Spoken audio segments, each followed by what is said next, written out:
on the computer.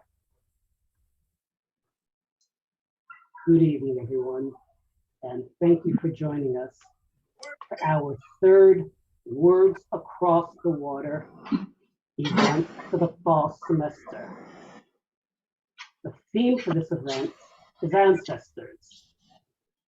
We have three wonderful poets and an excellent moderator tonight. Our poets for tonight are McDonald Dixon and Gary Jackson. And Gary brought along one of his students, Jordan Pinkney. And so she'll be joining us towards the end of the evening. Just a few words about the Words Across the Water event. It is supported by a generous grant from SC Humanities and by the generous support of my employer, South Carolina State University, including the Departments of Visual and Performing Arts, Department of Social Sciences, Department of English and Communications, and the College of Humanities, Education, and Social Science. I particularly want to thank my collaborators, Frank Martin and Allison McCletchie, who actually began this program. It began a few years ago, the way these things did during the pandemic. We had a poetry series that had to become an online poetry series, and that ended up being so successful. Allison, Dr. McCletchie, got the idea of let's continue this as a thing, and it has been a thing ever since. Let me just say a few words about our panel for tonight. I've been getting to know McDonald Dixon, and as he will probably tell you, he will have the, well, he didn't say the great advantage, I'll say the great advantage of having come to writing as an amateur, somebody who does it out of love. He supported himself, perhaps he'll want to tell you how, for years until he retired. And since then, he's been able to be a professional writer in his retirement. He has an impressive collection of novels, plays, and poetry. And it's as a poet that he's joining us tonight. One detail that he included in his biography, which I want to share with you, is he became a poet when he came across 25 poems by Derek Walcott. And that's an early Walcott, not yet the man who would win the Nobel Prize in Literature. Our other featured poet for the night is Gary Jackson, who is coming to us from Mexico, I understand, even though he's originally from Topeka, Kansas. He has written extensively, both poetry and nonfiction, and a book that Amazon.com had no copies of it left, The Future of Black Afrofuturism, Black Comics and Superhero Poetry, which sounds like something I need to read. But it's as a poet that he's joining us tonight, and his poems have appeared in Callaloo, The Sun, Los Angeles Review of Books, among many other places. And he is working these days. He's teaching, he's a professor of creative writing at the College of Charleston, where he leads up the MFA. And he's the poetry editor of the journal Swamp Think. Your moderator for this evening will be Simon Lewis, also of the College of Charleston. Simon and my career has seemed to intersect over the years, without my actually getting to meet him until we were both at an AACU, American Association of Colleges and University Professors, AAUP, excuse me. meeting about a year ago. And I discovered he also had been the president of his faculty senate. He also has been the head of his AAUP chapter. At the moment, he has recently taken up a position as the race, ethnicity, I'm sorry, looking at my glasses here, REI program, working with the teaching, I'm sorry, my glasses are misbehaving.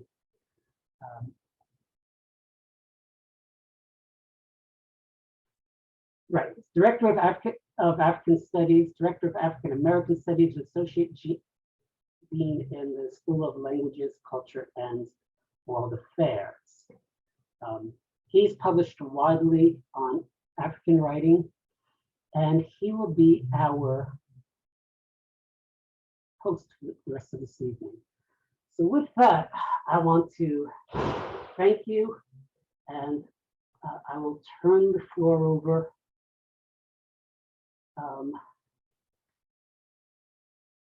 The order we agreed in is McDonald Dixon will go first, and then Gary Jackson. So I'll turn the floor over to Mr. Dixon.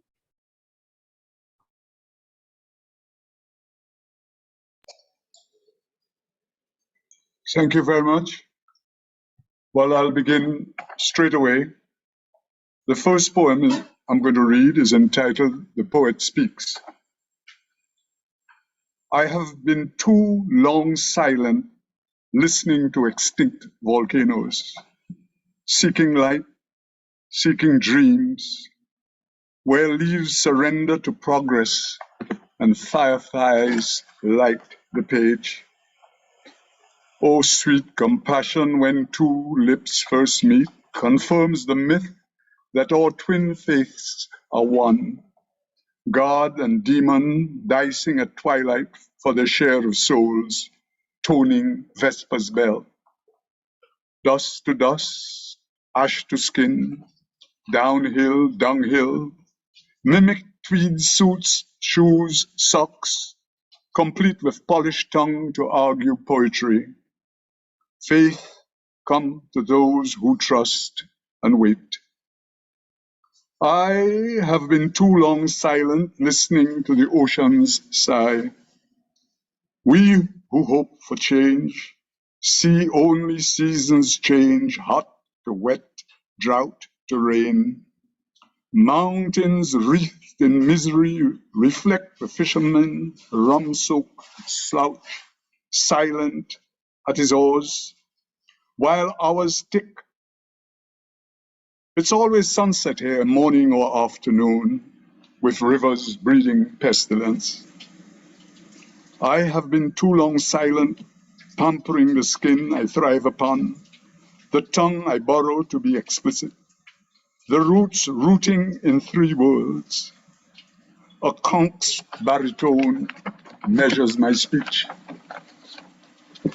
Before I could chisel my name in wood on the flip side of desks, before I cross myself with a sign of the cross, frightened by afterthoughts of virgin birth.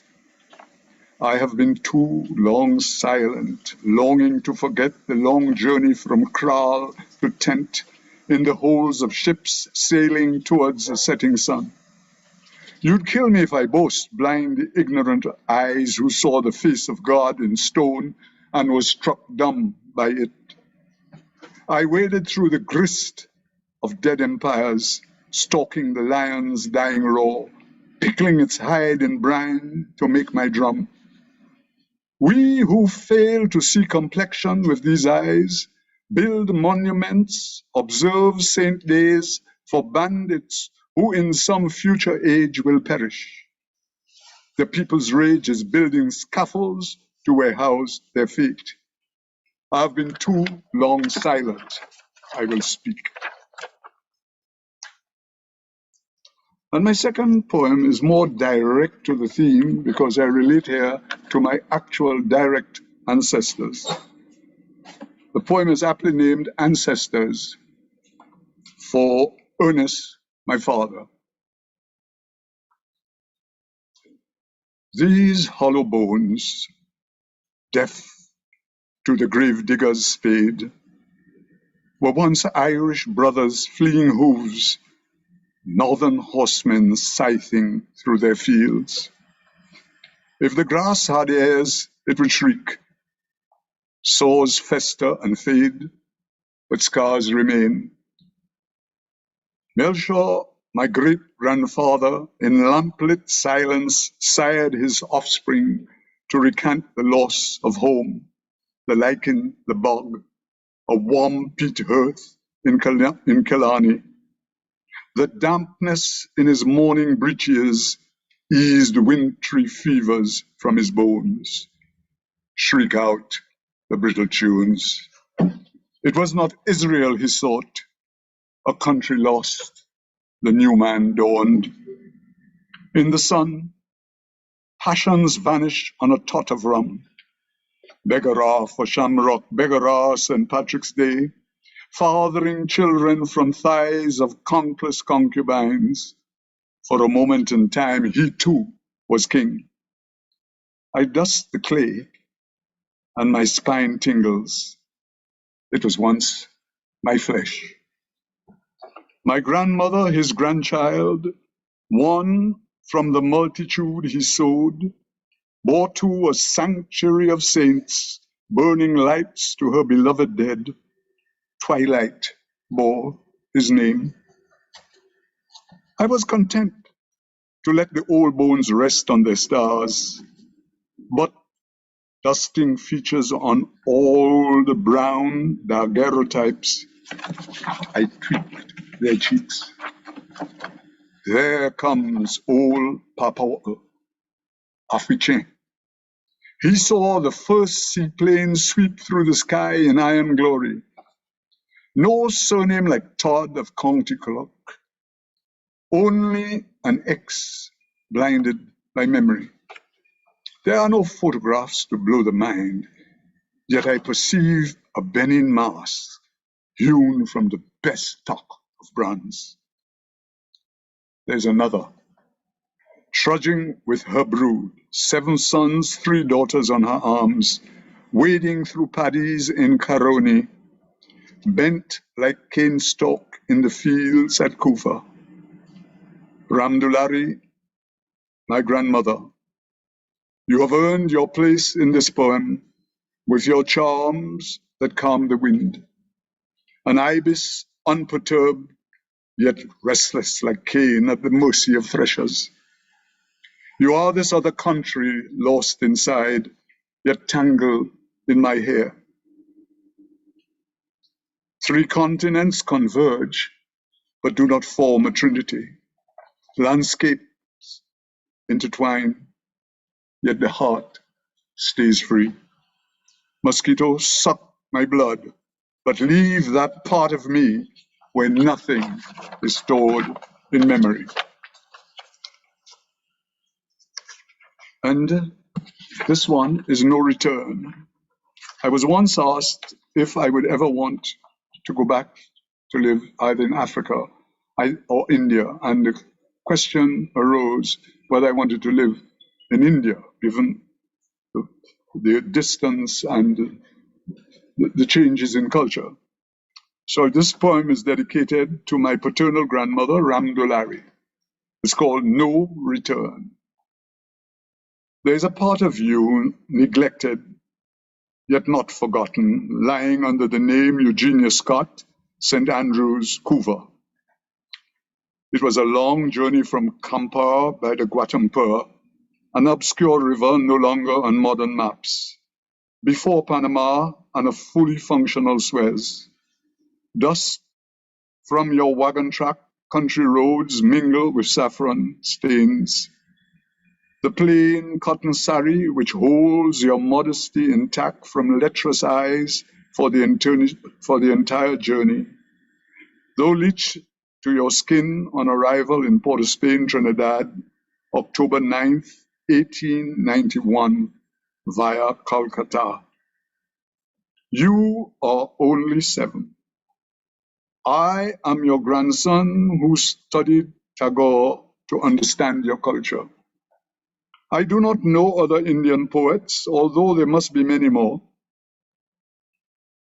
I want to return to the red-brown marl you transplanted in this hemisphere with help from your Irish sire, until you no longer felt lost when the squeal of ibises rushed the evening air, and the endless irony of dust flying before the wind tamed sunsets, and day stood still for you to enter, shedding the pain of origin.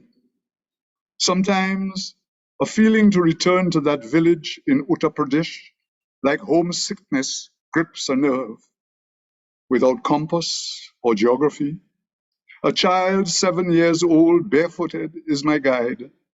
Armed with family name Lakan, spelling is irrelevant, for the alphabets from which it took shape were not English. I will seek out the rest of my tribe. Our secret is in the eyes, and when eyes meet, east and west will be one again. I feel their blood race with mine to watering holes where the source of our origins wait to grind its returning remnants in the doti of belongingness. Bandage the waist to plow unplowable fields, return to yoke oxen, malleable like the hoe and rake I have forgotten how to use. This is my dream, grandmother. Thank God it's only a dream, where I hope to know you, for you left in the year I was born. You are that missing part of me I've grown to love. I want to let you know, though parts of me yearn for the fields to plant your crops in their proper season, other parts rebel. I cannot tell a field of rye from rice chaff winnowing under the hand of threshers. I would be useless to the cause unless I learn to tame the seasons as I have tamed mine back home and slotted them into undisciplined grooves till they become unseasonable themselves. This is my slot. I dance to numbers. Remorse is not one of them. My love for you is real, like perfume from sandalwood, or the rancid smell of coconut oil in your hair. I feel the heave of 1,000 raging patterns charge through the silence of our beliefs. An angry matriarch waves her clenched fist to spur me on this journey where no beginning or end is the length and breadth of this tale. To return, I must begin this journey in the mind. It must run full circle, for home is here in the wind's bite, where you transplanted your fragrances, distilling new perfumes to haunt the living shade that radiates within me. How am I doing for time now? Another 5 or 6 minutes, McDonald, would be fine. Okay. Well, I'll read 2 short poems, which should take us almost there. The first one is The Planter. As you know, St. Lucia was an agrarian society. Sugar was a great crop during the slavery years.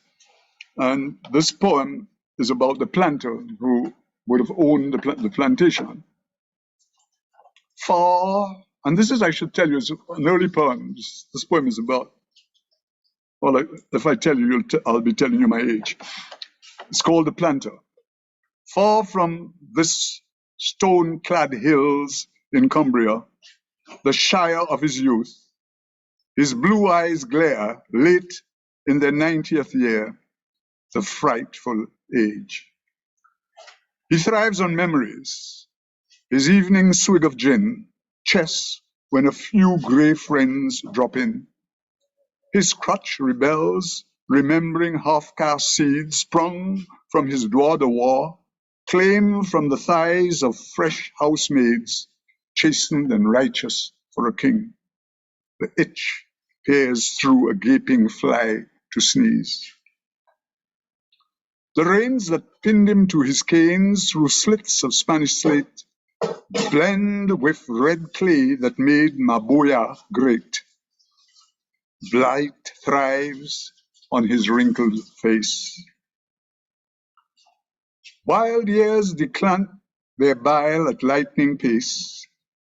Knees can no longer prop his verbose gait. All lamps splutter as heirs discount his fate. And there should be the last one, unless I have another 3 minutes after this one. It's called Faces from History. And I think it is self-explanatory, it does not need an explanation. Refusing to hate, we cannot expunge lies. Ashamed to challenge mirrors and their curse. Frightened to find a white grandfather frowning back. Afraid. Afraid of what? No need to explain these fetishes bind us like chains to other halves. A knack for seeing black in daylight follows us everywhere. Shadows marching one step behind. What you discard is still a limb from mine. Light and dark parade in useless shades armed with purity and thought. The bastard in me is still a man, yet still afraid to dream, struggling to cleanse this world of its malaise, transforming hatred into art. Okay. Can I take one more? Or I'm Go for up? it. Yes, indeed. Okay. It's 5:27. We've got 3 minutes, I reckon. Oh, right, I suspected that. Metamorphosis, another short one. The Queen's chain tightens its noose around our necks. In lynching season, we prepare for death. Sapphire eyes plucked and packaged along with whaling islands and Asia skies for sale. Pitons shaved bald, dressed up in asphalt skirts, greet tram cars designed to transform their scalps into an alpine resort without snow. The sun, going nowhere, buries its head and cries. Generations scream for a beach without waves. Clouds sail past and weather vanes change course to welcome hurricanes in worsted wool suits, grinning behind Cuban cigars in stretch limousines. They are still in vogue. Possession is everything. Imagos emerge and butterflies feel their pain. Thank you very much. Thank you. Thank you so much, MacDonald. That's wonderful. You got us off to a great start. And thank you for the reading. Thank you, Tom, for the introduction. And thank you to Thomas and Alison and everybody at South Carolina State for hosting this. These are amazing events. We've brought together people from Jamaica, all over the United States, St. Lucia, and tonight we've got MacDonald from St. Lucia and Gary all the way out in the bright, bright glare of the Arizona afternoon, which is amazing. And I think we've got some really interesting kinds of comparisons here between the various excavations that both of you do in your poetry into your ancestry. So ancestors is an absolutely appropriate term for the theme for this evening's session.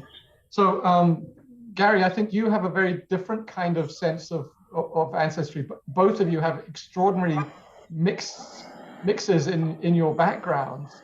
But I think MacDonald is sort of kind of rooted in St. Lucia, and you have the same kind of incredible mix in your ancestry, but I think you're a less rooted person. I mean, you're certainly not rooted in Charleston. Right? You've made your way here to the southeast after various peregrinations from Kansas and elsewhere. So I'm really fascinated to hear how you're going to read, and obviously just for everybody's benefit, Gary's most recent book is called Origin Story. So Gary, I think you can have some really interesting takes on ancestors. So I'll pass it over to you and give you the next 15 to 18 minutes. Yeah. Thank you for being here. Yeah, thank you, Simon. Can everybody hear me okay? Am I loud and clear? Okay. Yes, I'm under the hot Mesa, Arizona sun right now at an Airbnb.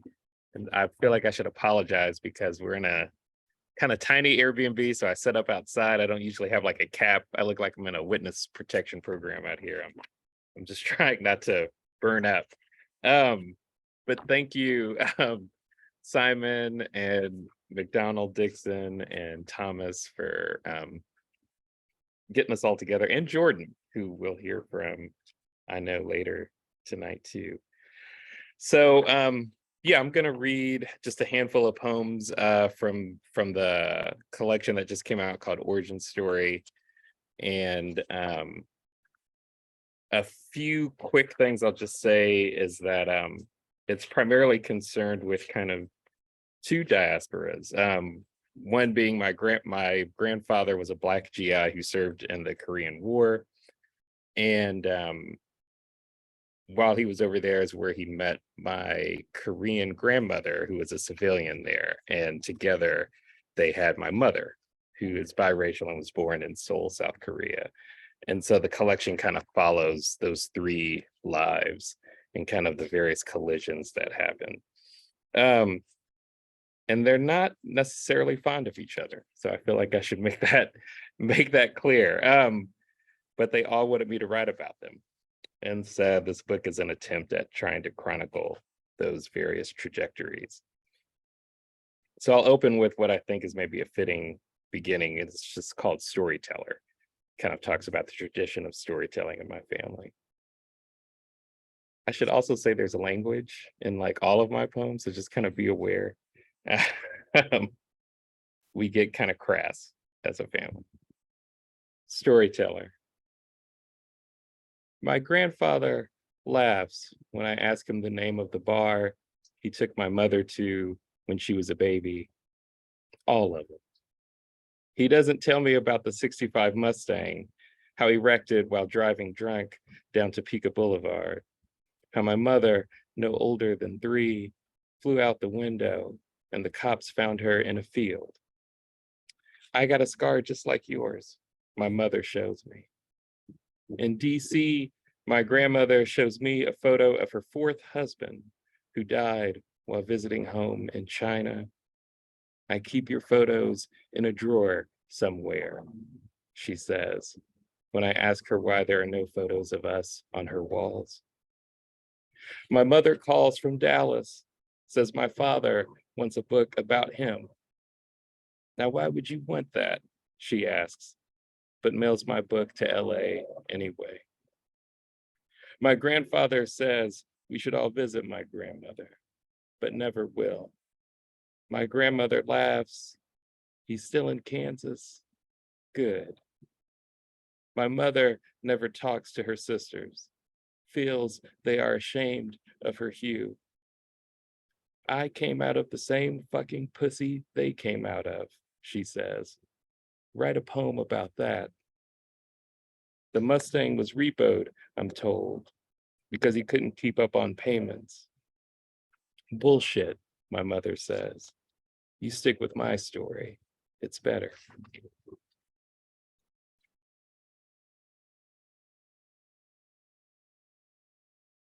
So I have a handful of poems in the collection that kind of are kind of like epistles.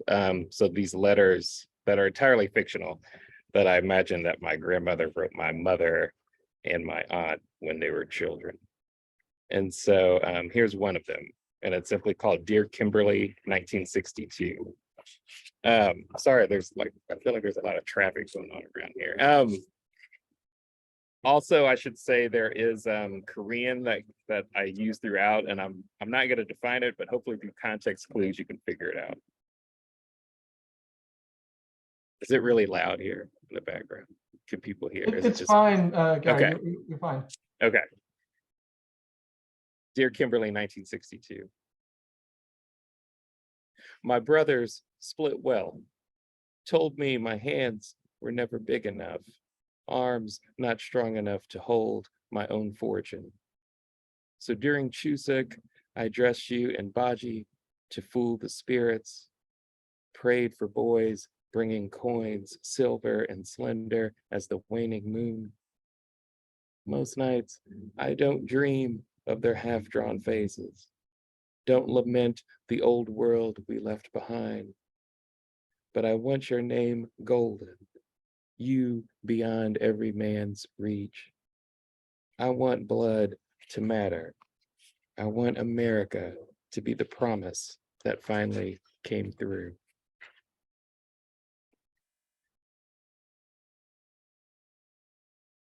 This next poem was kind of written in a handful of vignettes. Even though I always say it's a long poem, I don't think it's that long. So I'm just going to read the whole thing. It's simply titled Seoul, as in Seoul, South Korea, which is where I lived. Technically, I lived in Anyang, South Korea, which is right next door. But I lived there for about a year. And so this poem kind of, in some small way, chronicles just a part of that experience.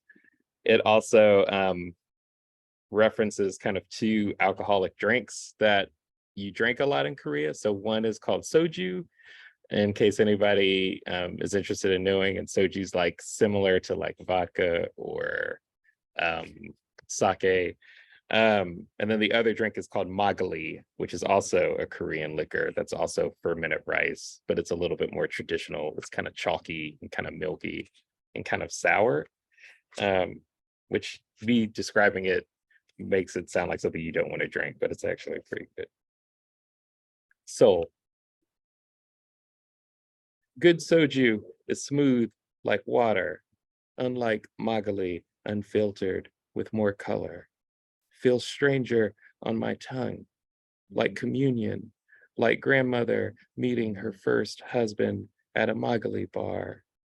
Their brief union produced my blood, made in the motherland. Magali is fermented rice, leaves snow in my mouth. Soju stings like cold metal. During Huishik, I learned to toast and throw shots on hardwood floors, leaving wet petals of liquor to be wiped clean by waiters. More tradition that makes me feel traitor, blackout drunk, and wondering how it is I'm standing in the park with two women, vomiting among the bushes and trees. Both drinks are cheap, but magali is 8% alcohol. Soju is 20, similar to my ethnic real estate. What's the going rate for Black blood Korean? The bartender pours free shots for my friends. She rounds up 5 random Americans. Smiling women holding bottles of green. Be white, blazons an ad. Ignore the pang of hate. Sometimes it's better to be seen. Like when the drunk woman ran her finger down my arm, awed by her still clean digits. Untraceable, she tries to say, but slurs. Magali is a drink made for vignettes, meant for sipping. Some prefer it ice cold from a glass or warm and ladled to hold the sweetness with heat. It's better homemade, some say, to ferment in an earthen jar, buried like grandmother's kimchi in clay pots in the States, the uprooted backyard. God awful, my mother recalls the smell. I joke how she should miss food from her home. I ain't there now, she says. I feel compelled, years later, to try the foods she disowned. This is the last section of this poem. Remember to shake or stir magali before drinking, or the spirit divides. Fellow expats, take note and say to me, these are your people. My class then decides to teach me Byeongshin if I teach them asshole. Someone jokes that I could always pass.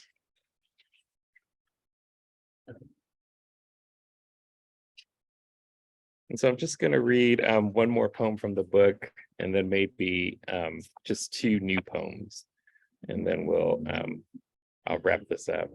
So this poem is called Reunion, and it basically takes place during a visit. My mother met up with her sister, her half-sister, who's Korean, to visit their mother together, who was in a nursing home. Of note is that this was probably the first time my mother had physically met or reunited with her sister and her mother in about 20 years. I think she hadn't seen her mother in 20 years, and she probably hadn't seen her sister in like close to 30. And so she had me kind of join her, mainly so I could be her driver, but I also got to chronicle this history. So this poem is called Reunion, and it's in two parts. 1. Almost midnight, your sister blooms into a bruised heart, miming your father's fists, recalling how your mother just stood there, smoking. It's not heartbreak, not yet. Only a teenage girl after school using furniture polish as deodorant. He called me a stupid country girl, said they should have left me in Korea. The car straddles both lanes. You just want to get home. Do you understand why I never called? I didn't hate you, but you understand. Do you understand? Standing in the Holiday Inn, you hug the hurtling bones of your sister, not because you understand, but because you remember the stray cat on Halloween and how you wanted to keep him. So you put the cat in the bag, and your grandmother made you throw all the candy, sticky with fur, away. Your sister took the blame, took the beating, and you placed all those years and the people inside them deep into the earth and kissed each gravestone and haven't eaten a Mary Jane since. 2. But it's not heartbreak until the next day, having breakfast with your mother and her nurse, and there's nothing you can say to get her to remember your name until you show the photo of your father in uniform, her in her white gown, and she calls his name. So you call him and put her on the phone, and she tells him she misses him. And when is he going to come and take her away? And what can he say except, I'm on my way? And when she passes back the phone, it's back to soggy pancakes and stale coffee. And before he hangs up, your father asks, your son will write about us still, right? And so I'll just close with two poems that kind of have a different ancestry. So I'm like a big comic book head. And so I'm gonna read, this poem is new-ish. It's new enough where it's not in a book yet, but I probably wrote it some time ago. But it references two, I guess, literary ancestors, you would call them. So I'll just read each epigraph. One is from Audre Lorde's Litany for Survival. For those of us who live at the shoreline, standing upon the constant edges of decision, crucial and alone. And the second epigraph is from Justice League of America, issue 173. With that jive bunch of turkeys in the JLA, forget it, from Black Lightning. And this poem is kind of taking its inspiration from that particular issue where basically the Justice League of America, including Superman, make Black Lightning try out to see if he can join the Justice League, which they never have any other superhero do before.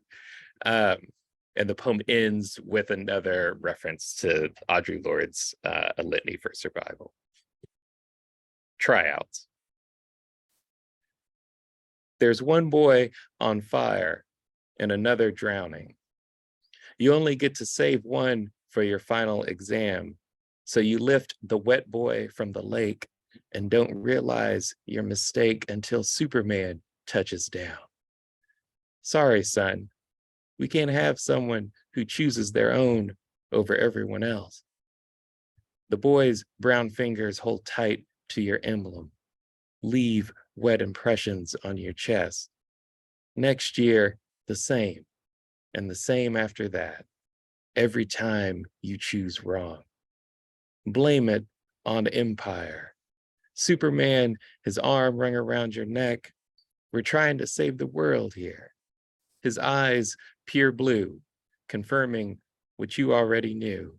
You always save the ones never meant to survive. And I will close with a really new poem. So new, I'm not entirely sure if it's done, but why not share it tonight or today with you?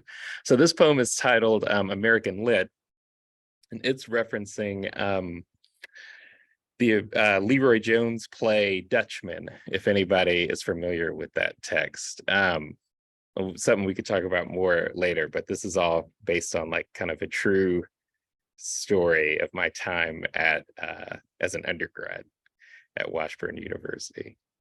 And there's lines that reference that play. American Lit. For a few years, I played the same Black man killed by a different white woman wearing the same name. My body as word, I agreed.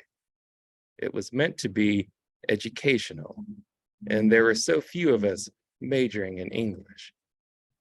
I was clay, I was lean, I was young, and so it was a treat to rehearse lines in the parked car, drinking screwdrivers together. The people accept you as a ghost of the future and love you that you might not kill them when you can. We practiced how to knock stomachs, grind like my old raghead mammy. If only I could, I thought, forget myself. But how could I when every year she stabbed me twice in the heart and dragged me out of the classroom to the students' applause? Thank you. Wow, wonderful. Thank you so much, Gary. This has just been so cool. It's such different lines of ancestry in terms of the register of your poems. We've got different generations. I think we've got different empires. McDonald, you were talking about 3 continents converging.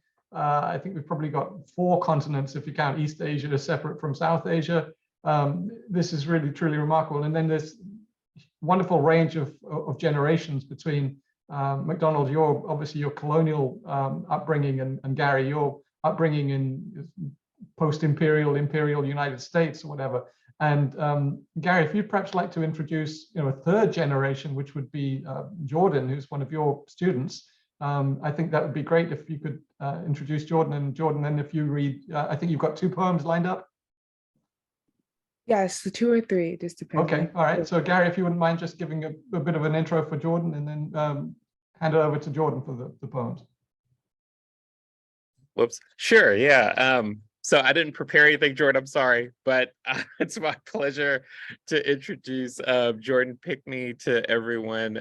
When Thomas first said, as part of the series, he likes to include like kind of a younger voice, a newer voice to enter the conversation.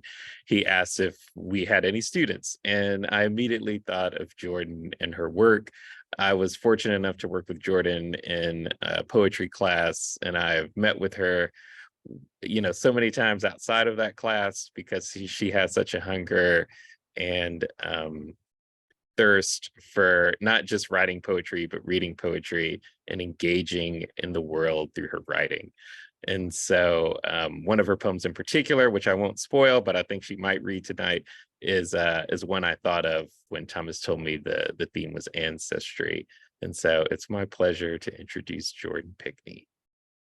This floor is yours. Thank you. And thank y'all for having me. So the first one I will read is Not Eliza's Indigo. Studying your history, of course, you were my teacher, the only history ever told. The students and I sat and listened to you tell your lies, one-sided and bland. I was only 10. Eliza Pinckney, the entrepreneur of Indigo, you stated, rejoicing with pride. I so proudly exclaimed, I think I'm related to Eliza Pinckney. I couldn't know that I had her last name.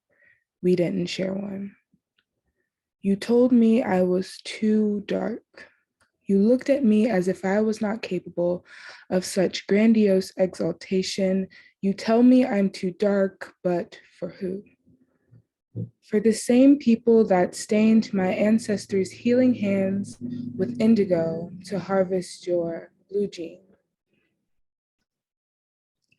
Charleston, South Carolina, home of that blue jean. Our story isn't rooted here, but because they dug up the roots from where our tree was planted, jammed them into occupied territory, and impregnated my ancestors' bellies with curses. Blue jean? It is not to my understanding because it is not my inheritance. Fluorescent indigo, you are my truth. Your soulful power was used as a weapon. The enchantment of divinity, royalty, wisdom, indigo, my true teacher. Showing me more than many can obtain, your essence belongs and courses through our veins, color of the galaxy. I close my eyes and my heart looks out to you. I see my ancestors through you. Their hands become mine and embrace my body, healing the wounds that started with blue jean.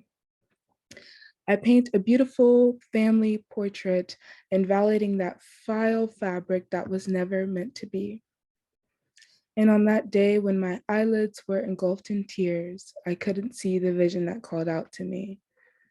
The true beauty within myself speaks to my bloodline forever and always, my indigo. I am your daughter, your indigo child. The curses have been broken.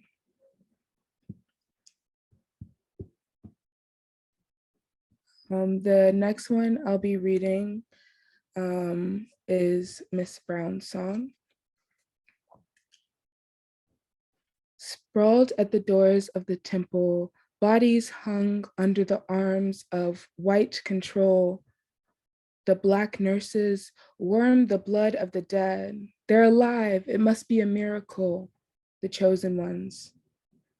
But yet, the village smeared the blood of bulls and rams chosen by lots on their backs and pulled tanks and met them at the sisters' eyes. Sacrifice is a song sung by a Black woman. And then the last one I'll be reading is called A Mother's Touch.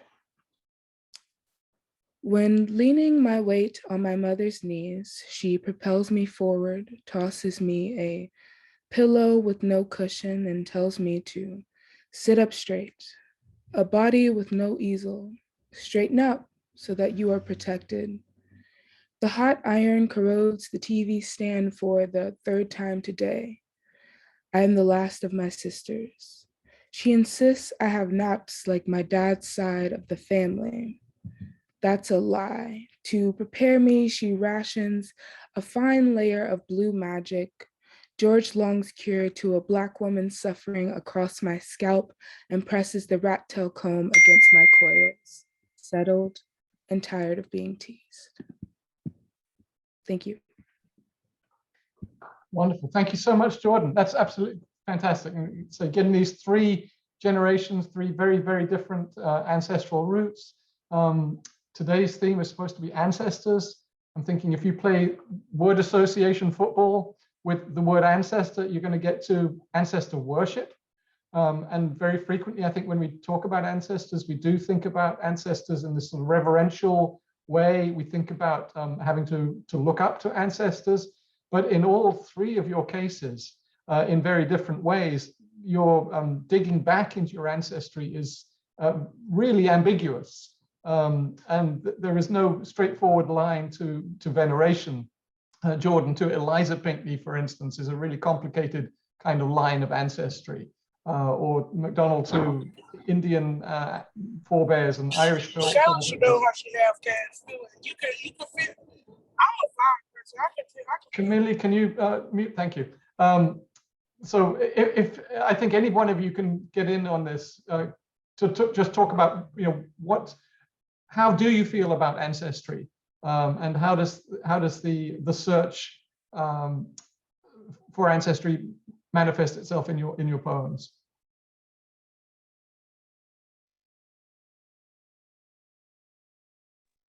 I guess I'll say something since I want to hear what McDonald wants to say myself, but I will just say, just to kind of open the conversation, one of the things that really triggered the second book for me, that I read from, is that I have such a bad memory, y'all. Like, I feel very untethered in the world in a lot of ways, and so I was never super close to older generations in my family. Part of that was by choice, but part of it I also think was by design, which is just simply the fact of like our family is so spread out across the country that I never visited grandparents and things like that very much. I never got the stories that I think we tend to take for granted when it comes to family and learning where we've come from and who we've come from and who those people are. And so this book became almost like behind the book was a real intentionality on my part to kind of reconnect with a lot of those people in my family and to kind of get their stories and try to do them justice. And so I, one of the things about writing is you never know if you did it right until you do it. And so the book was my attempt to do some of that work. And I know there's so much more, I could do. And maybe I will one day, unless people get tired of this book. But that's my 2 cents. Yeah. So, I mean, that's interesting. You say you feel untethered. And the curious thing for me about McDonald is that McDonald does seem to me very rooted.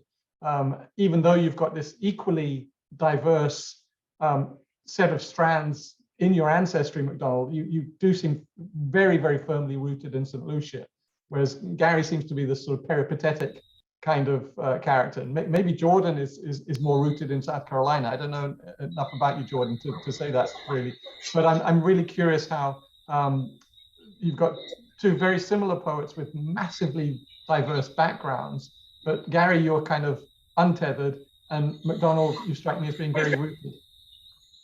I think coming from the Caribbean, given the smallness of the societies, there is a closeness.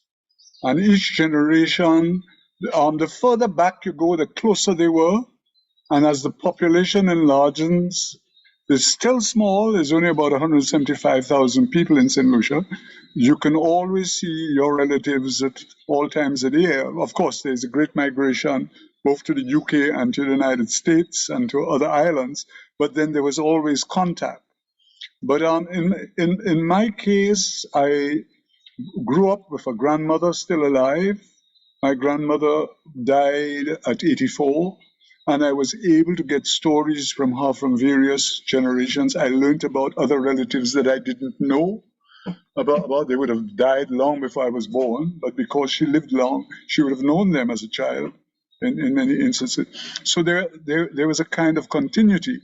But what it leaves with me is, first of all, there's this African proverb that says, no man points to his origins with his left hand. But I go beyond this. I go that an ancestor in the past becomes my ancestor, but I will become an ancestor in the future. So there's this continuity about the theme of ancestors. And there's also the mystique about it, because your ancestors are supposed to be the griots, the people with the knowledge, the traditional history.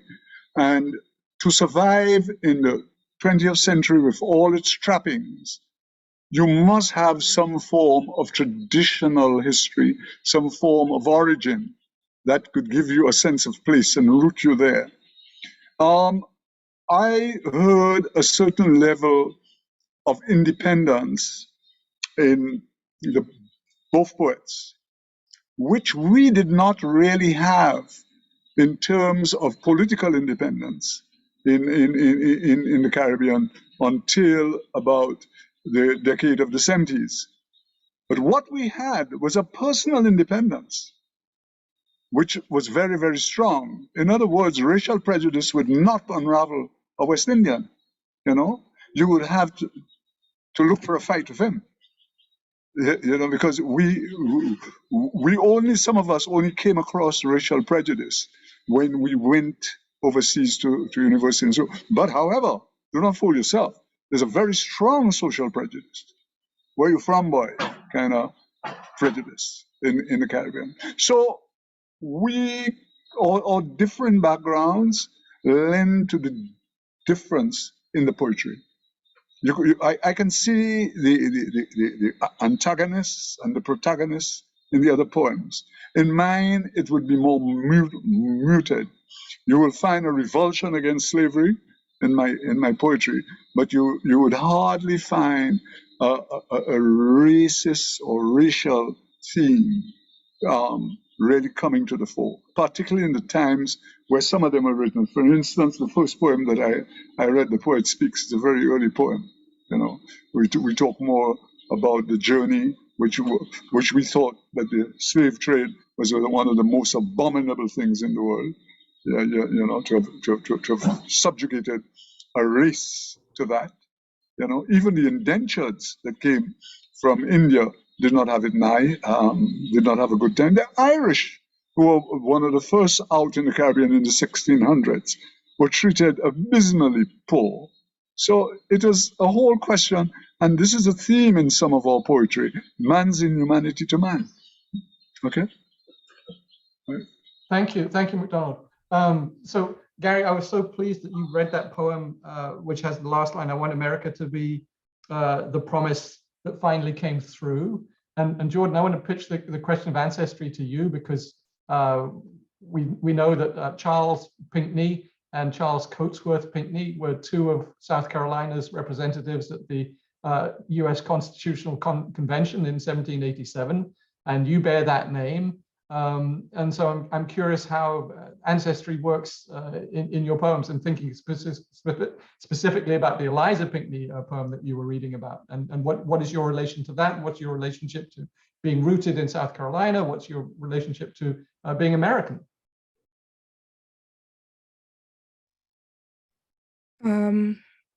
So like Professor Jackson was saying, I do feel untethered to my history, because although I did mention, like in my poem, although we do have the same last name, there is no connection to us there's no connection. So I'm looking, so I guess, and then also my own parents didn't know much about their history, because I guess it's just something like you don't talk about because it's so painful, so it's really just a type of like finding your way by grasping at anything you have, and anything that you can find, and then from there looking inward and seeing what feels familiar to you, I guess. And what was it was about the second part. The first part of the question was about America. I can't remember. I don't know if I answered that. I love your answer. The idea of feeling familiar in yourself. That's a really good line, I think. So thank you. So I'm going to ask one more question and then open it up to everybody after this. But the previous series that we've had, or the previous iterations of this series that we've had, have been really thinking about words across the water, and the water that is involved is very much the Atlantic. So Donald referred to the Atlantic slave trade, but MacDonald, you also referred to your Indian ancestors, so we're thinking there's an Indian Ocean world there. And Gary, you're talking about the Korean War, and so we're thinking about the Pacific. So it's really fascinating to me, especially Gary, as a I don't know whether you think of yourself as a Black American as such, but you don't come to Black Americanness through the route of the Atlantic slave trade, right? At least not simply that way. And likewise, McDonald is there in the Caribbean. I mean, generally think about that as a place where Africans were transported by Europeans for the slave trade. But you've got all of this much more complicated overlay of the Indians and even, as you said, the Irish. So I'm just curious how you think about how narrowly, perhaps, we think about history, especially in relation to the history of race in, let's just call it broadly, the New World, whether it's the Caribbean or what becomes the United States. Who wants to jump in on that? I'm gonna let McDonald go first, unless he wants me to go first. You say smarter things than me, so maybe I'll learn something from you. No, I think what came out very glaring to me tonight is our differences. And even then, our differences are not all that far different. Because when I come to your world, I get subjected to what you or your generations have gone through. It hasn't changed in emancipation for you was in the 1860s. We were 1834. And of course, for a short period, 1838. But not much has changed where our people are concerned in the world. But in the Caribbean, we are kings in our own territory. We do not have these kinds of barriers to existence. So it's really a different world, a different thing. And by extension, we are part of the Americas.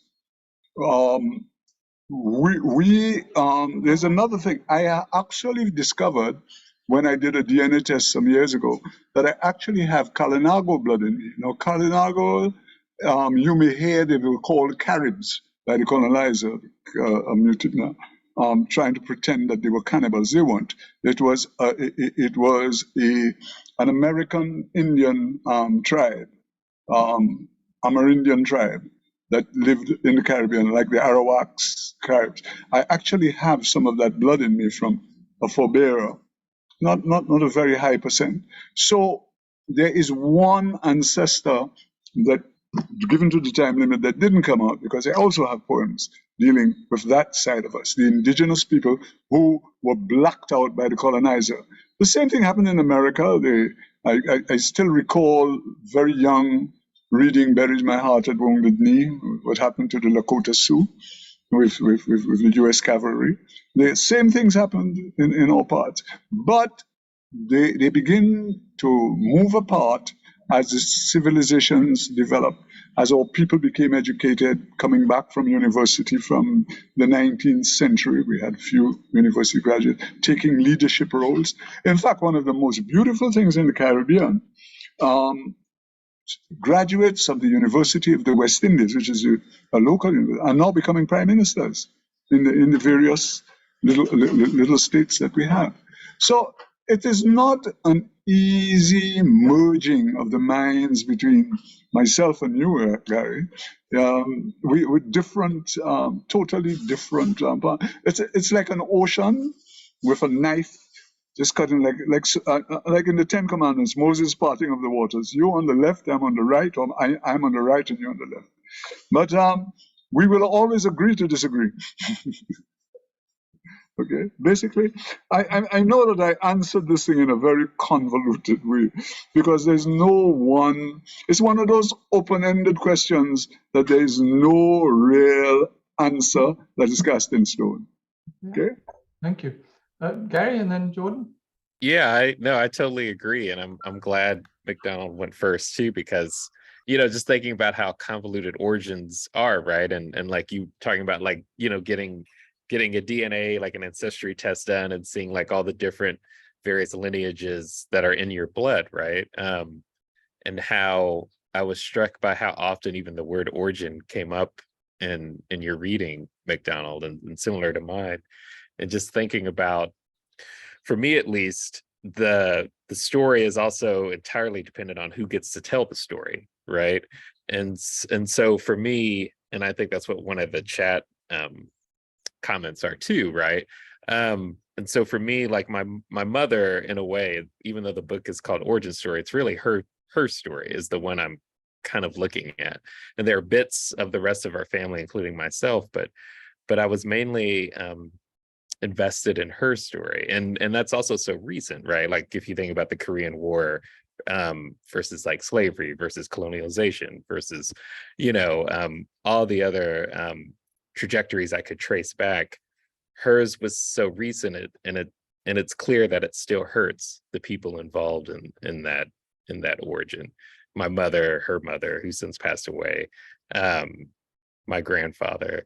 And so I could have written this book, or I could have explored like a different trajectory, and I would have come up with totally different poems. Like one of the things I don't talk too much about is my own father, who I have a very strained relationship, you could say, if you want to be generous.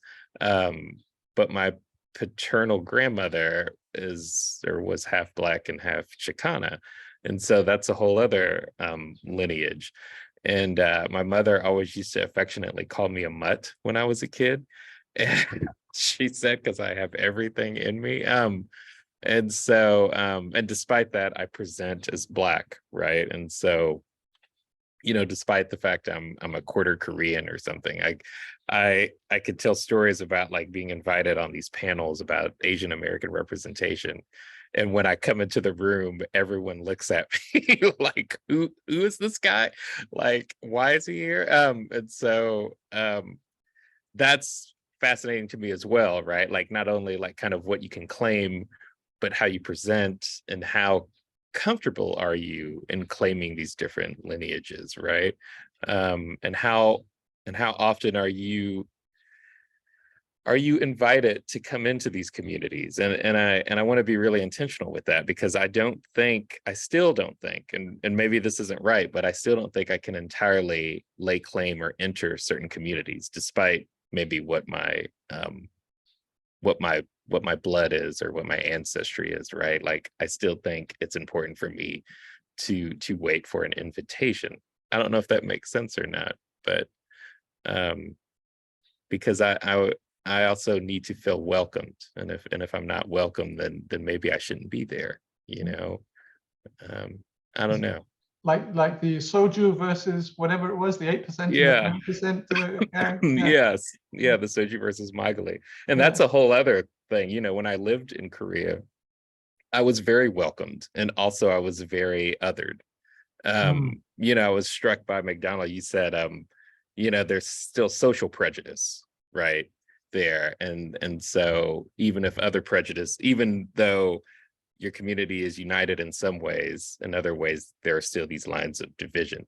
And so I kind of felt some of that too, obviously in America, but that all goes without saying. But also in South Korea, like I would be simultaneously welcomed because I was part Korean, but also othered because I'm Black. And in some ways, the preferred American in certain countries seems to still be white. If that makes sense. Yeah, thanks. Jordan, you want to pitch in? I'm okay with this. Sense. Just listening. Well, okay, and I see we've got some questions. I saw John Renata picked up that I had been overlooking the indigenous, and of course McDonald got there in his comments. And Bill, you've got a question. Do you want to go Bill Epps with your question? Well, I was hoping you were going to rephrase it for me, but I'll go ahead. Sure. It really a question for all three of the poets, but starting with Mr. Dixon because he's in St. Lucia. One of my favorite poets of all time is Derek Walcott. And the question really had to do with where and how does a sort of a literary legacy of someone like Walcott fuse and or depart from a sense of ancestry. He wrote about this some and talked about sort of this marvelous sort of what's the right word? Well, anyway, a fusion that you could see in language in the kids in the Caribbean, as in a famous essay. So I'm wondering about the intersection between ancestry and literary legacy. But with Walcott, he was able to borrow from the natural, from the people, the landscape, and everything, and infuse it with that literary thing. Even from even in 25 poems, there was this poem, I think, Far Cry from Africa. I who am poisoned with the blood of both, where do I turn to, divided to the rule? I who, of course, this drunken officer of British rule, betrayed them both, and etc., etc. That was birth. And then you have in another life, the divided child, which forms a portion of that, where Walcott looks at his African ancestry, talks of his aunt Sidonie, and then he looks at Warwick, from Warwickshire, his grandfather. So he was able to use the raw, the raw images and mold them into that complex thing that we all call poetry. Okay? Because up to now I write poetry, but I can't always define it. I see it in the work, but sometimes I tell you, oh, it must have some rhythm in it. Sometimes it just doesn't come that way, you know. But Walcott was a master of his craft, and there's no getting away from it. And when I look, and I've been reading Walcott from when I was 16, starting with 25 poems. When I look at his work critically, what I see is that here is a guy in his earlier stages who embraced all the idioms of English literature, all the imagery of English literature. He used all the great poets. And then he used the resonance, the assonance, and everything you can find. At one time, you can see T.S. Eliot coming out of the early work. You can even see traces of the new beat poets like Ginsberg and them. There is a line that just doesn't come to mind where he talks about in the poem, the beat this red nigger black and blue in Greenwich Village. I think the poem is called Greenwich. I don't recall it. I wouldn't want to misquote him. But your question, I think, is one that would require a thesis. Because if you let me loose on Walcott, I'm going to hog the whole show for the night. And I noticed Robert Lee is in the audience. He's under the name John Renata.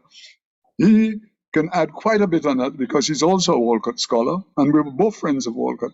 He's also a poet, a very, very good poet. Okay. McDonald, thank you so much for that. In the preamble to this, before everybody else came online, we were talking about the origins of your writing, and you were talking about Alexandrines and hexameters and things. And both you and Walcott were given very, very formal training in school. And I love that line you had about the carving the initials in the bottom of the desk flap.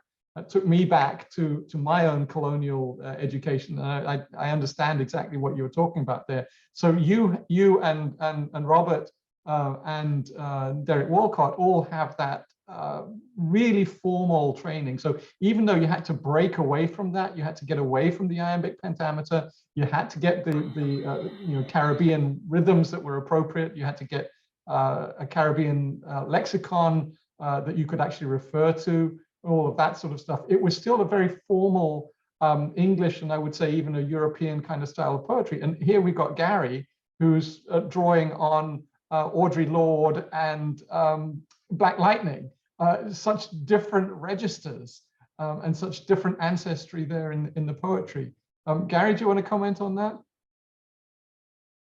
Sure. You mean just about kind of literary ancestors and like those different registries and like exactly. And how free you feel to use that kind of language, or whether you feel constrained to do some other kind of writing.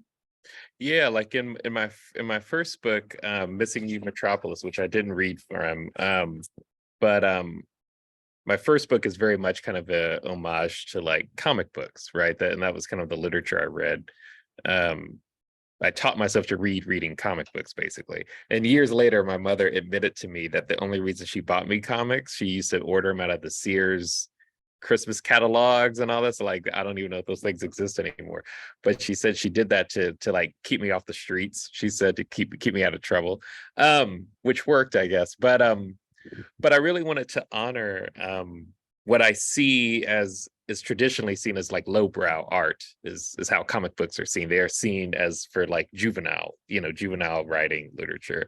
And so I've always been a big fan of like you said, kind of using these different texts and different registers and kind of figuring out ways I can intertwine them in interesting ways to get them to speak to each other. So like Audre Lorde and Black Lightning or Billie Holiday and singing Strange Fruit, and Magneto, the famous X-Men villain, finding essentially strange fruit, hanging in a tree.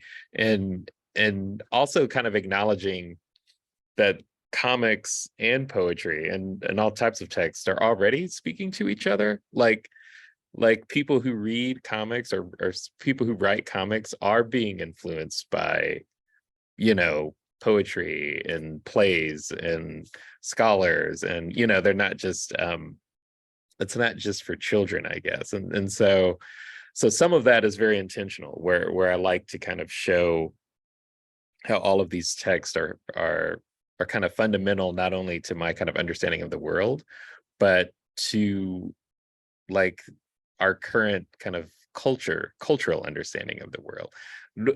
The Hollywood blockbuster movies now kind of complicate that a little bit, because when I was writing, especially the first book, that wasn't a thing, and so now that it is, I find myself in some ways writing about those characters a little less and less, because in some ways, I don't want to say Hollywood's co-opted that, but it has become a little difficult to kind of separate those characters from that, which I understand.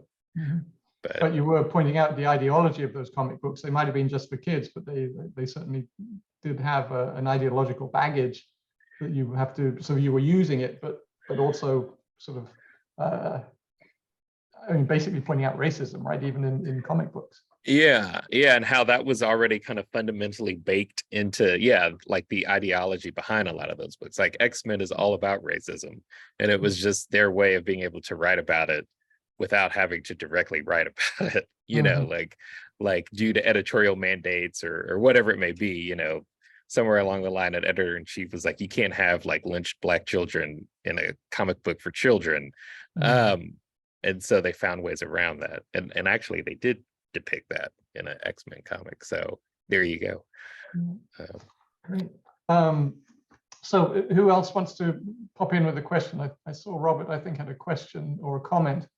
So Robert, if you'd like to chime in on the ancestry of Caribbean lit. Is Robert on there? Yes, he is. Hi, Simon. I wasn't planning to come on. I was just enjoying the show, enjoying the program. Thanks to Gary McDonald and the young lady who I'm looking just to catch a name there. Please forgive me. I'm just enjoying the discussion.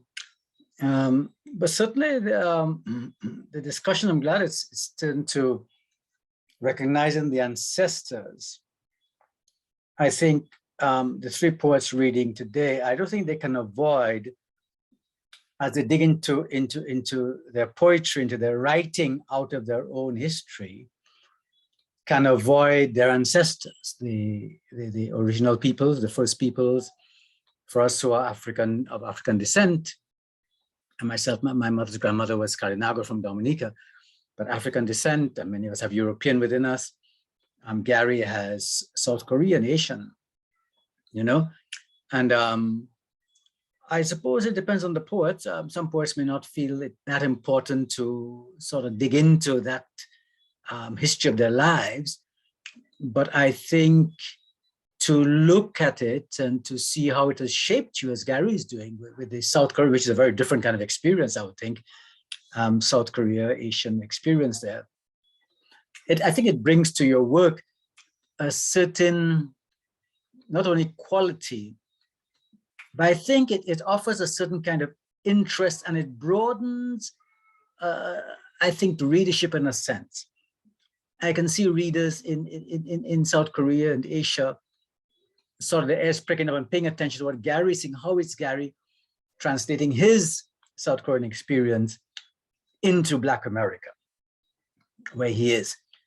McDonald Dixon, with his own East Indian heritage through his father, and so on, and the Caribbean experience. Again, people from Trinidad, Guyana looking in, even people from India, they'll be interested, and who are following Caribbean literature, will be interested in seeing how are Caribbean writers connecting with, if you want, the original homes of their ancestors. And of course, today, it's very popular to for people to be looking at the first peoples, including in North America. So I think all of this enriches the literature and makes, certainly for us here in the Caribbean literature very rich, as most of you know. Caribbean literature is very much upfront and getting a lot of attention because of the richness of the culture out of which it comes. And I see a writer like Gary certainly, I think, offers that too. Please forgive me, but the young lady's name is not on the screen. Let me see if Jordan. Jordan, yes, Jordan. Yeah. I quite enjoyed hearing her as a younger voice. I followed her very sort of quiet reading sensitively, and I would encourage you to continue. It'll be interesting to see as she continues what she digs into in terms of her own experience as a much younger person. What she digs into, I assume she's from South Carolina, what she will dig into and find out of her own experience. So I wish her all the best. So that's a little contribution from me. And I'm going to go off, Simon. I'm going to go off camera. Well, thank you for that. You're very welcome, man. Very welcome. Okay. Sure. Alison has her hand up, and I saw there's a comment in the chat from Nancy Miller, who I think is with us from Bermuda. So let's go to Alison first and then to Nancy. So Alison first. So once again, I just want to say thank you to everyone. This is, of course, fantastic. But I think for me tonight, listening to these three voices reinforced just how important this series is. And I think, Simon, you kind of alluded to this, right? For me as a Caribbean scholar, I kind of claim what Kant says, that the Caribbean is the master symbol, right? And so in many ways, I was listening, and to me, it reinforced why, to me, the Caribbean is so important, because it has so much to teach us, right? Some of the stuff that McDonald was talking about the fluidity, right? And Gary, I completely understand what you were saying about sometimes this kind of rigid idea about, space. And I think that's a very North American thing, right? Whereas in other parts of the world, it's less so. I had a discussion with my students about Kamala Harris. And of course, we have a name for her in the Caribbean, but there's no name for her in America, right? She's either Black or she's Asian or she's both, and so the ability to be fluid and to move and to claim all parts, I think that's, for me at least, a privilege of being from the Caribbean. So, yeah. Yeah, no, thank you. Thank you for saying that too. I saw your comment too, and you're right. I think it's very much dependent and kind of formed, based on my being raised here in America, right, where those divisions are very pronounced. And McDonald, I remember you said, a quote like, "Where are you from?" Right, like kind of, something you hear there, and I hear that a lot in terms of regionalism too. Like moving to Charleston, it's like, well, you're not from the South, so why are you here? Kind of is the implication. But yeah, you're absolutely right. And my favorite moments when I was overseas and here in the States too is when I can kind of engage in that fluidity in communities that are also engaging in it too, where I can be Black and Korean and American, American and Korean in terms of nationality, but also Black and Korean in terms of ethnicity and race, and so yeah. Excellent. We've got a question for you, Gary, from Nancy, saying you write with a conversational daily use of the vernacular. What tensions guide your poems, and what American poets have influenced you? Yeah, so certainly that's also intentional. Like I read a lot of Lucille Clifton is probably my guiding star, and her, you know, very conversational, colloquial voice, I think is just unparalleled in poetry, in American poetry. Also the poet AI, who's Japanese and Black, and kind of a master of persona. I read a lot. Yusuf Komunyakaa, of course. Who else? Those are like kind of the big, my kind of big influences. But yeah, and I know accessibility is like kind of a that's a loaded term, I understand, in poetry, like for better or for worse. But the best, I'll just say this, and then I'll move on to the next question or next poet. But one of the best prompts I ever got at a workshop, I was at Cave Canem, and the prompt was, write a poem your mama can understand. And I will take that prompt with me to my grave, because I thought it was such a great prompt, and this idea about how when you engage in a poetic voice, there is this maybe learned assumption that we all develop early on, maybe in like primary school, but like a poem is supposed to sound a certain way. And so kind of like untangling that, or like deprogramming ourselves to think that way. And like a poetic voice is the voice you use. So yeah. Yeah, no, that's a great comment. I always find, I think English teachers have done a great disservice to poetry over the years, because you get so many students who come in and say, I don't understand poetry. And you go, well, what's poetry made of? It's made of words. You can understand the words. If you don't understand the word, look it up. That's all you have to do. You just have to read carefully. But we've somehow made it that they're not reading the words, they're reading this strange puzzle. They have to decipher this strange puzzle. If they only read the words, they could do it. And they would find that actually it's incredibly rewarding, because poets are using words so carefully and so precisely that actually you get more out of a 15-line poem than you do out of a 500-page book, right? You've got more wisdom packed into that than you would in a 500-page book. And you can say, that's what I picked out of this thing. Exactly. So yeah, I love that idea of, write a poem that your mum can understand. Yeah, we need you as our poetry hype man, Simon. Like, yeah, like better than a 500-page novel. Yes. Yeah. It irks me no end when students say, I don't understand poetry, and you go, read the words.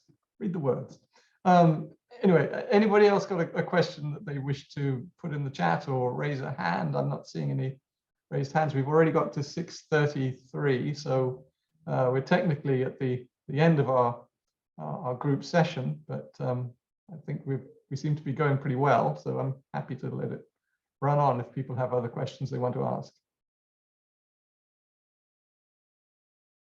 It's all gone very quiet, like it sometimes does in my classes. Who are you reading today? Was that, who are you reading today? Tom, yeah? So put that to all three writers. McDonald, who do you read these days? Enough, I've been reading Naipaul again, and not so much the latest stuff. I've been reading I just completed House of Mr. Biswas. About last month, I read Miguel Street again, and I have I think it's the Sadu of Kuva, one of them. They're all on my shelf. So what I do, I just pull them out. Remember the old Penguin series? Yeah, I've got all of them. In fact, I discovered quite recently, I actually have a first edition of House of Mr. Biswas, but it's unfortunately not signed by Naipaul, because you could never get him to sign anything. I think you're quite right to prefer early Naipaul to later. I mean, he actually seems to care about his characters in the early ones, and Yeah. Very Oh, best friends now. the early ones are so marvelous. I mean, I still remember the thrill I got reading Miguel's. Actually, Naipaul was after Walcott. Naipaul was among the first West Indian writers that I had read. And then I remember reading The Hills Were Joyful Together around the same time by the Jamaican novelist who died or he was dead already by the time I got his books. He died young. I'm trying to remember the name. It doesn't come to mind. He wrote Black Lightning, Hills Were Joyful Together. You get it. And Roger Mays, right? Oh, yes, yes. Yeah, Roger Mays. He was also an early one I read. And I remember also reading Children of Sisyphus. So every now and again, when I get the new style literature and so, which I love, of course, I do. I mean, don't get me wrong.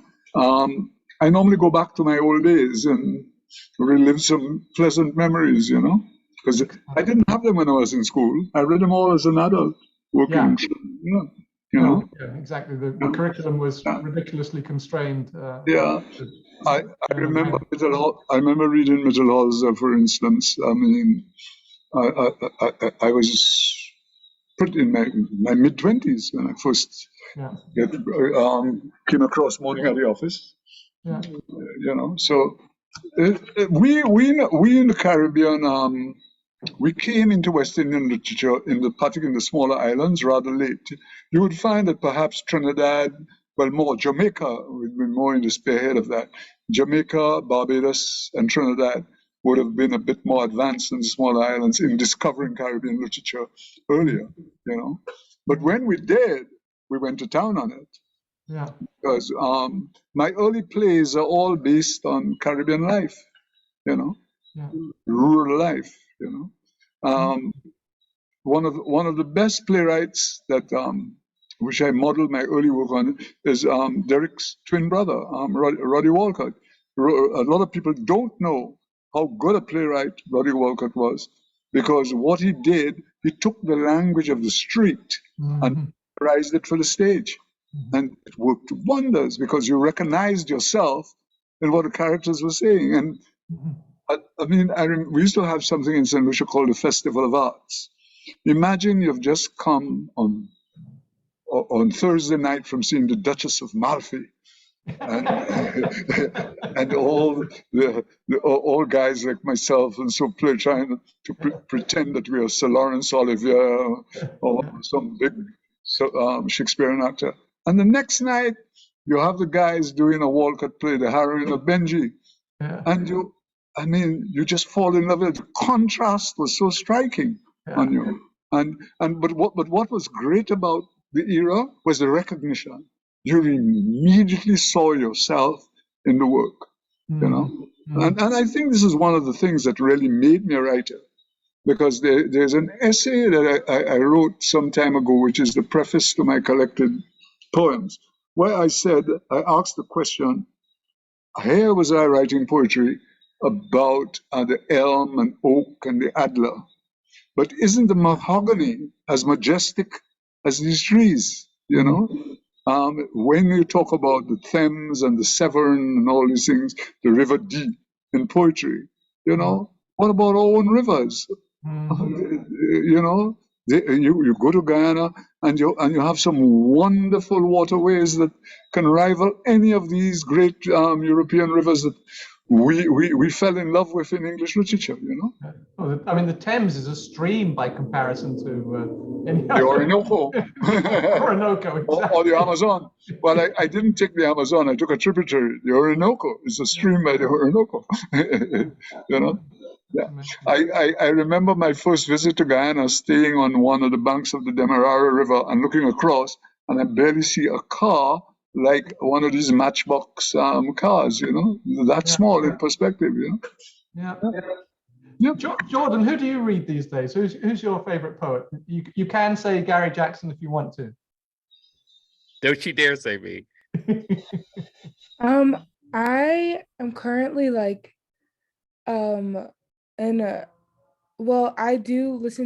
do read a lot of poetry, but I'm in a fiction era, a mix between fiction and poetry, which is nice. I've been reading Bernardine Evaristo, and she has this like unique form in her writing, which I appreciate. Can I Yeah, there's another person Can I- with amazing mixings of can I ancestry. recommend a poet to her? Yes. Go Because for it's a different word. Look up Kanisa Lubrin. Okay, thank you. Yes, she's a St. Lucian by birth who lives in Canada, and she's won a whole stream of awards in about 2 years. You know, just look up the name, Google the name, and you will pick the poem that strikes you. But her images are beautiful, and I would recommend her.